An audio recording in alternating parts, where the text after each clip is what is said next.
అప్పుడు ఎప్పుడో మెస్సు ఛార్జీలు పెంచి మెనూల మార్పు తీసుకొచ్చినాక కూడా తెలంగాణ రాష్ట్రంలో ప్రభుత్వ బడుల్లో హాస్టళ్లల్లో గురుకులాల్లో ఇంకా కూడా ఫుడ్ పాయిజన్ కేసులు ఆగుతలేవు.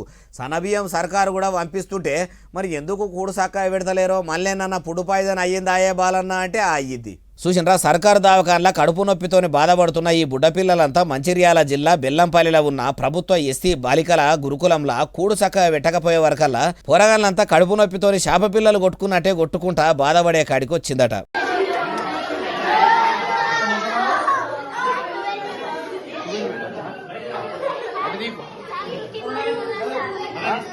పసిపిల్లలు దేవుళ్ళతోని సమానం అంటారు. ఆ పిల్లల దేవుళ్ళను చూసుకొని పంచభక్ష పరమాణాలు వండిపెట్టి సేవలు చేయకున్నా పెరిగిన మెస్సు ఛార్జీల లెక్కలేసి పిల్లలకు మంచిగా బువ్వ పెట్టాలన్నా ఉడకని కూడు సైలేని పప్పు కూరలు వండుకుంటా నీళ్ళచారు పోసుకుంటా పిల్లల పానాలతోని పచ్చిసాడుతుర్రు. అయ్యా ముఖ్యమంత్రి కం చదువుల మంత్రి యనుమల రేవంతాలు సారు తమరు చూసుకుంటున్న చదువుల శాఖ ఎంత సత్రోలు ఉన్నదో చూస్తుర్రా? మీరేమో మెస్సు ఛార్జీలు పెంచి మెనూల మార్పు తీసుకొచ్చి ఇగురంగా ఇళ్లకు వచ్చినట్టు చేస్తుంటే స్కూళ్లను ఉద్ధరిద్దామనుకుంటే వార్డెన్లేమో కావాలని పొక్కిలి చేస్తున్నట్టే ఉన్నారట. అసొంటోళ్ళ మీద చర్యలు ఎట్లుండాలంటే ఏ హాస్టల్లనన్నా కూడు చక్కగా పెట్టకుంటే ఇట్లా పిల్లలు దవాఖానా పాలైతే వాళ్ళను కొలువుల్లోకెళ్ళి తీసేసుడే కాదు యావజ్జీవ కారాగార శిక్షలు వేయాలి. నాన్ బెయిలబుల్ కేసులు పెట్టి జైలుకు పంపుతామంటేనన్నా మార్పు వస్తుందేమో.